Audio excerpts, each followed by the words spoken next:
സാമ്പാറ് കൂട്ടി ചോറ് വേണോ മീൻ കറി കൂട്ടി പുട്ട് വേണോ പുട്ടും വേണ്ട ചോറും വേണ്ട ബിരിയാണി മതിയെണ്ണ ഉണക്ക മീനും മോരും കൂട്ടി പഴഞ്ചോറ് മതിയെണ്ണ ഉണക്ക മീൻ തരണം ശാന്തേ ഇല്ലണ്ണ ഇല്ലണ്ണ ഇല്ലണ്ണ തലകേലും തരണേ ശാന്തേ ഇല്ലണ്ണ ഇല്ലണ്ണ ഇല്ലണ്ണ ചുട്ട മീനിന്റെ സ്മെല്ലാണടി നിനക്ക് ചുട്ട മീനിന്റെ സ്മെല്ലാണടി നിനക്ക് അത് കുളിക്കാത്ത സ്മെല്ലാണെണ്ണ എനിക്ക്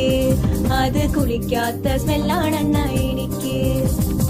ഓയോ റൂമിൽ പോവാം ശാന്തേ ഇല്ലണ ഇല്ലണ ഇല്ലണ ഇല്ലണ ഡ്യൂക്ക് ബൈക്കിൽ കറങ്ങാം ശാന്തേ ഇല്ലണ ഇല്ലണ ഇല്ലണ ഇല്ലണ ഓടിക്കാറിൽ പോവാം ശാന്തേ ഇല്ലണ ഇല്ലണ ഇല്ലണ ഞാൻ ഇല്ലണ കണ്ണാ പീട്ടൂലവാ ശാന്തേ ഇല്ലണ ഇല്ലണ ഇല്ലണ ഇല്ലണ PSC എഴുതി കിട്ടിയ ഗവൺമെന്റ് ജോലി ഉണ്ട് ശാന്തേ കാറിൽ പോവാണ ഓയോ പോവാണ ഗവൺമെന്റ് ജോലി ഉണ്ടേൽ പിന്നെ ഒന്നും വേണ്ടണ്ണ